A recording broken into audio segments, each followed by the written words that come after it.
Today's video is kindly sponsored by Bright Cellars, a monthly wine club that matches you with wine you'll love. Find out more later in the video. Hey, 42 here. One spring day in 1828, a disheveled teenage boy shuffled his way into the city of Nuremberg, which at the time was part of the Kingdom of Bavaria. The boy slowly made his way to the town square, but when he arrived, he just stood there, awkwardly, holding an envelope out in front of him as if to hand it to someone only he could see. After some time, a local shoemaker took pity on the boy, asking him if he needed any help. Instead of answering, the boy simply pressed the envelope he was carrying into the shoemaker's hands. The letter was addressed to Captain Friedrich von Wessenig of the local cavalry regiment. And so, no doubt a little confused at this point, the shoemaker led the way to the cavalry headquarters. Captain von Wessenig was tracked down without too much trouble, and the boy handed over his letter without speaking a word. A deepening crease appeared between the cavalryman's brows as he began to read. The letter was from someone claiming to be the boy's guardian, and it explained how the boy wished to be trained as a cavalryman. All reasonable enough so far, but the note ended with an ultimatum. Captain von Wessenig was invited to either hire the boy or hang him. I enjoy cooking, and I have a little confession to make. I love to drink wine whilst I'm doing it. I honestly think there are few small pleasures in life that are better than cracking open a new bottle of a deep, hearty red whilst making dinner. So that's why I love Bright Cellars, a wine box experience that pairs you with the wine you'll love, delivered straight to your door. You start by taking their quick online quiz to determine your taste preferences, with fun questions like what's your go-to alcoholic drink, your favorite juice, and your favorite kind of chocolate. Then they match you with a selection of top wines that you are most likely to enjoy from around the world. Bright Cellars actually uses an algorithm to compare your preferences with 18 different attributes. So you'll have full confidence that you'll absolutely love every single wine you receive. And they'll ship them right to your doorstep via courier. I also really like that Bright Cellars educates you about the wine you're drinking. It feels so much more intimate than store-bought wine, and it makes each and every bottle a unique experience. You can try Bright Cellars today by clicking the link in the description box below. They are giving my viewers an amazing 60% off their first 4-bottle box. It seems the captain wasn't a fan of either of those options, because instead of giving the boy a job, or murdering him on the spot, he promptly marched him directly to the local police station. The police began to question the boy, trying to find out who he was and what the hell he was up to, but they were unable to get anything out of him. At least nothing intelligible. The boy showed no sign he understood anything that was being said to him, and he didn't seem to be able to talk beyond the few odd phrases he would blurt out at random intervals, including, "I want to be a cavalryman like my father was," and "horse, horse." In the end, he was given a pencil and paper, and there he was able to write just 2 words. His name. Caspers Hauser. From what I've told you about Casper so far, I expect you'd assume there was really something quite wrong with him. And you're probably right. But this was 1828, and people didn't tend to have much time for the kinds of illnesses you can't actually see. So instead of trying to help him in some way, the authorities labelled Casper a vagabond and threw him in jail. It was standard practice at the time to lock people up for the heinous crime of being homeless. Not that Casper seemed to begrudge this punishment. If anything, he thrived in prison. Though for reasons nobody could quite understand, he refused to eat or drink anything other than bread and water. Extreme dietary requirements aside, The more Casper interacted with his guards and the string of curious city officials who came to visit him, the more he came out of his shell.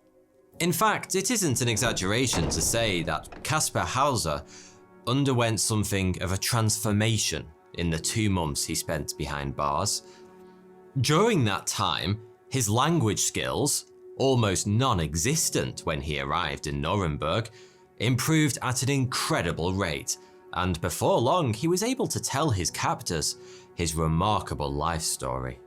Up until that point, it had been assumed Caspar was a foundling, a child abandoned by his parents and left to fend for himself somewhere out there in the vast forests of Central Europe. That would have been quite the tale in itself, but as it turned out, Caspar's upbringing was far, far weirder than that.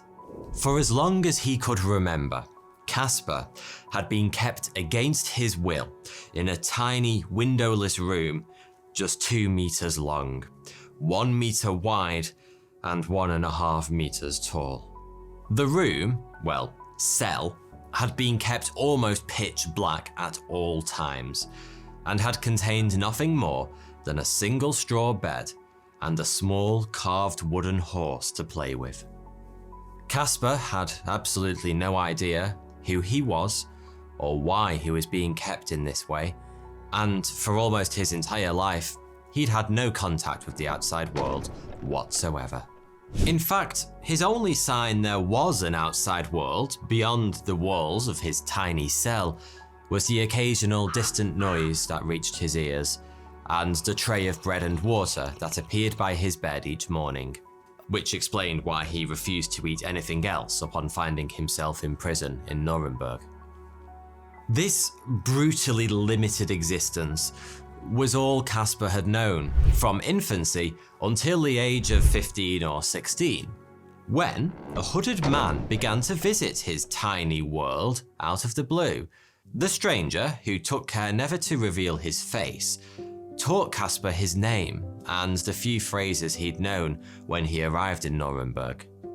The stranger had also taught Caspar how to write a few words and even how to walk. Getting around isn't all that important when your entire known universe is 2 meters long. Caspar's story was so shocking that it soon spread, gaining him a certain kind of celebrity status across the city. And, as we all know, celebrities are above the law and never have to actually suffer the consequences of their crimes. So, Caspar, despite still technically being a vagabond, was soon released from prison. Over the next few years, he would be taken into the care of a string of important people who took an interest in his case. Under the patronage of these new benefactors, Caspar was clothed, fed, and given a roof over his head. He was also educated and taught how to behave all proper-like. But just when it seemed that things were finally going well for him after the trauma of his upbringing, Caspers Past caught up with him in a dramatic fashion. About a year after he first turned up in Nuremberg, Caspar was ambushed and attacked in his home by a hooded figure. He was found shortly afterwards, cowering in the cellar with blood gushing from a wound on his forehead, and the assailant long gone. It seemed that somebody wanted Caspar Hauser dead. The attack caused the 19th century equivalent of a media storm, and before long, half of Europe was talking about this particular foundling with an even more peculiar past. It was feared another attempt on Caspar's life might be imminent, and so he was put under armed guard by the King of Bavaria himself, Ludwig I. But this increased scrutiny brought with it new questions. Just who the hell was this boy? And why had he been hidden away in a tiny cell for most of his life? Was someone trying to silence him? And if so, what secrets did he know?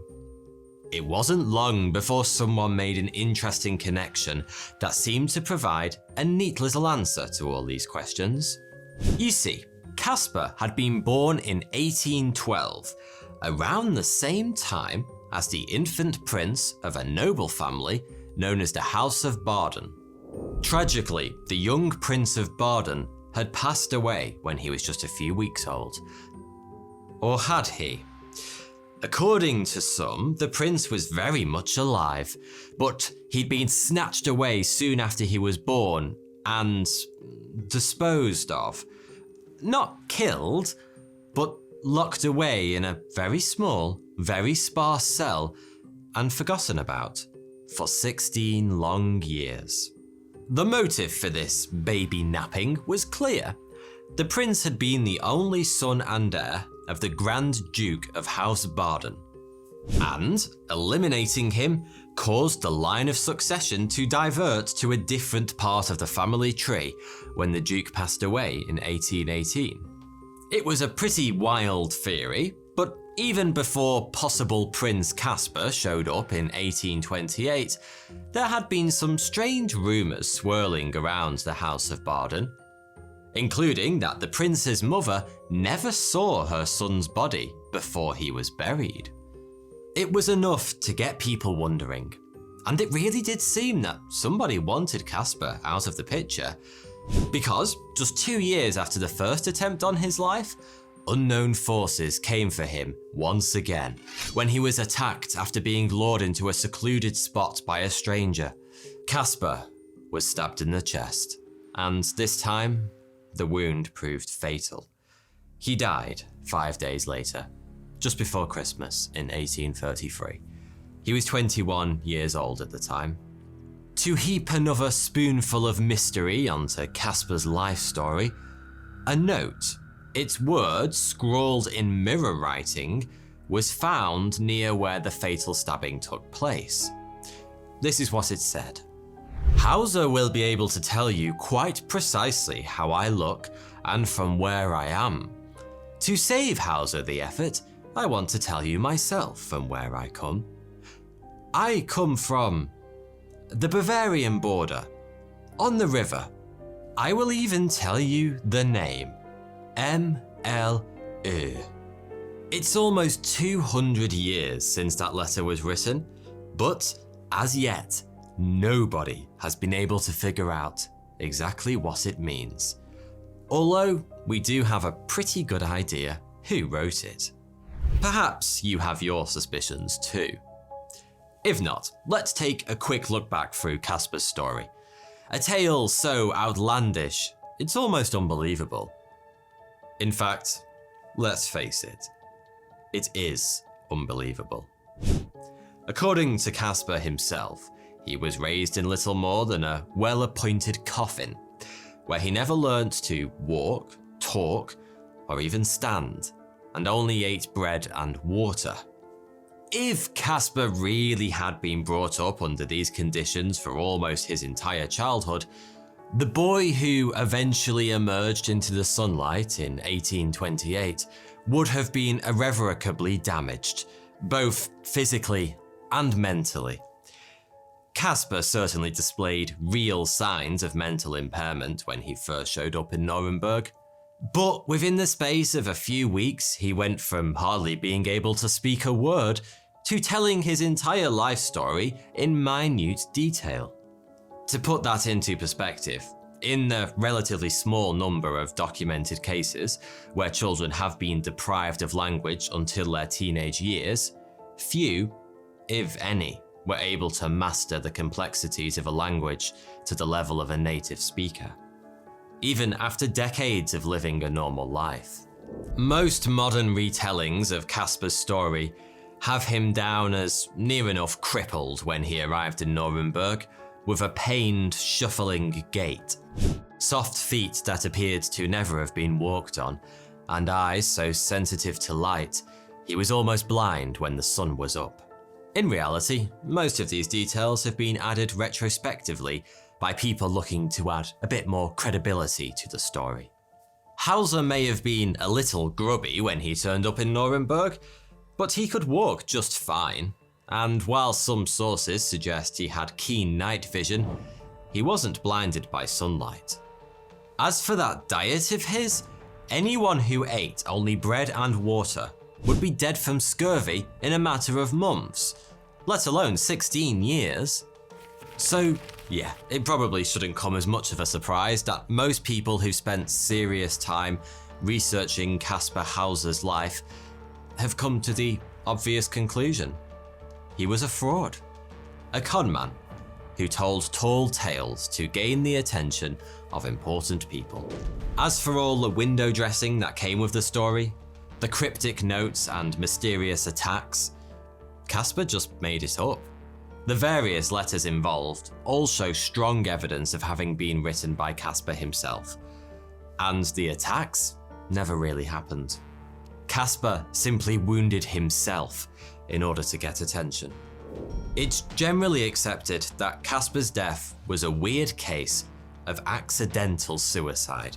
He tried to stab himself up a little bit for effect, and ended up stabbing himself to death.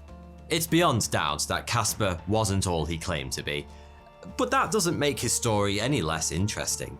We're talking about some utterly random, unremarkable guy from the 19th century who managed to turn himself into an international celebrity just by chatting absolute shit. The mystery of Caspar Hauser has fascinated generation after generation in the last 200 years or so. During that time, his story has cropped up in the work of such literary legends as Herman Melville, Hans Christian Andersen, Leo Tolstoy, and Robert A. Heinlein, to name just a few. He's been the subject of songs, at least one film, several plays, and countless documentaries. Caspar may not have been a tragic figure raised in unspeakably terrible conditions he claimed to be, but he was, undoubtedly, one of the most successful attention seekers ever to have lived. And despite all we know about him today, plenty of people still believe he was the dirty secret of one of Europe's ruling families. If not the House of Baden, then possibly Hungarian nobility or British royalty. Over the years, people have made various attempts to prove these connections. In 2002, samples of Caspar's DNA were analysed by scientists from the Institute for Forensic Medicine at the University of Munster in Germany. 6 samples were tested in all, gathered from strands of Caspar's hair and from his possessions.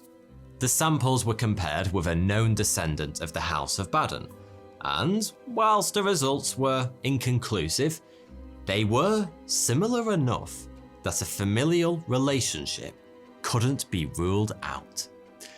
Just another unexpected twist in the strange tale of Caspar Hauser. Thanks for watching.